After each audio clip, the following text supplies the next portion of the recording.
停留右边，小情歌都美得我们甜，咖啡是加菲的甜甜圈，咖啡喝惯了换了你选。蓝色的天，对青色多印颗星照片，要平和我们在最亮眼，喜欢的银河为你装点。Baby 为你我就想要写一首歌，赶走寒风雪。 Pagpalang araw po mga ka-business, mga kapati. Sana po ay nasa mabuti po kayong kalagayan. Panibagong araw, panibagong reaksyon po tayo. Reaksyon na lang po natin yung open forum po na inano po ni Kuya Ka-Business para po maging alert po sa mga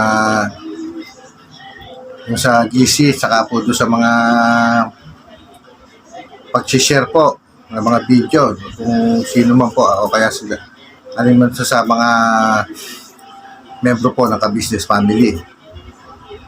Panoorin po natin itong video po na nag-meeting po sila Kuya Ka-Business saka po mga kumag. Panoorin po natin. Si Kuya Ka-Business ng mga open forum para po sa mga kagwang saka mga EMS at kasama na rin po sila para pag-usapan po yung tungkol po doon sa GC at saka doon sa mga tawag po nila na hindi po nabibigyan ng kaukulang atensyon. Niliwanag po ni Kuya Ka-Business dito na paano kung ginawa niya pong halimbawa yung pag-alis po nila ni Ate Ka-Business na kumbaga nagka-trouble po yung sakyan nila na tumatawag daw po sila kaya Papa din sa mga kagwang nag-ring naman po daw yung cellphone ngunit hindi po sinasagot. Kaya po nabahala po siya sa ganung pangyayari kasi po hindi po natin masasabi kung ang isa po sa kanila ay bawa ay nangangailangan ng tulong bago hindi man lang nagre-respond ang mga kasama nila, lalong-lalo na yung mga kagwang at yung mga kasama nila sa bahay. Kaya po sinabi po niya na malaking bagay po yung pag-respond nila sa mga text, sa mga tawag para nalalaman nila kung ano ba ang nangyayari sa kasamahan nila, lalong-lalo na po sa mga katulad nila Ate Ka-Business sa nila Kuya Ka-Business.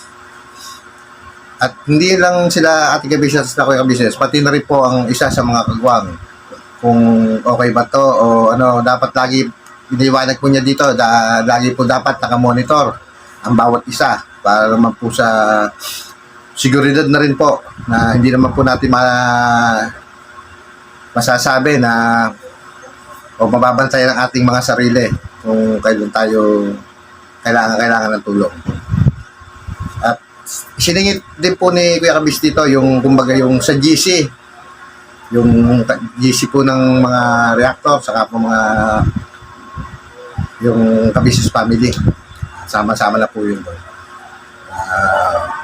Wala man lang nag-share ng mga video yung napapansin po ng mga viewers, mga supporters po ng Ka-Business family na para daw pong walang pagkakaisa ang membro ng Ka-Business family. So, hindi po nila napapansin, nakikita na may yung share po ng bawat isa na yung mga video po. Yun po, hindi napapansin po ng napapansin po ng ating mga viewers, mga supporters. Kaya po, niliwanag din po dito ni Kuya Ka-Business na dapat ay lagi tayong naka-alerto sa mga tulad niya, yung mga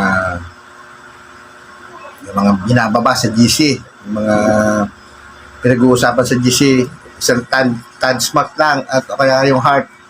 Yun lang po ang napakababaw po ng hindi naman po napakabigat pong gawin yun kung tutusin.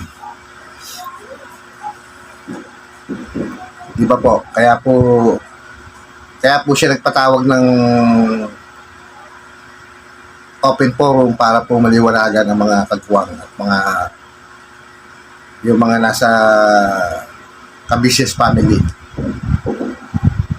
ang kabuuan ng Kabis family. Kaya po, para po kung ano yung pagkukulang ay may saayos at may tama.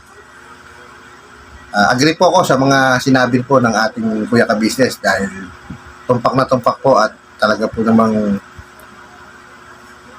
yun po ang dapat na gawin. At tungkol po doon sa kay Papa Dins na ano po, na sabi po ni Kuya Kabisnes ay kahit isang text lang o ano kung nasaan ka ay sabihin mo sa magulang mo. Kasi totoo po yun, sa katulad namin magulang ay nag-aalala po tayo sa ating mga anak. Ramdam ko po yan kasi po may anak na rin po ako na pag nawala po ang anak ko at na-late lang po sa school nag-iisip na po tayo na baka kung saan nagpunta o kung saan po siya nakarating. Ganun po ang ano ng magulang pag talagang, at sabi nga po ay dadanasin po nila yan kasi totoo po yung sinasabi ni Kuya Kabisnes na ganun po nararamdaman ng isang magulang. Kaya po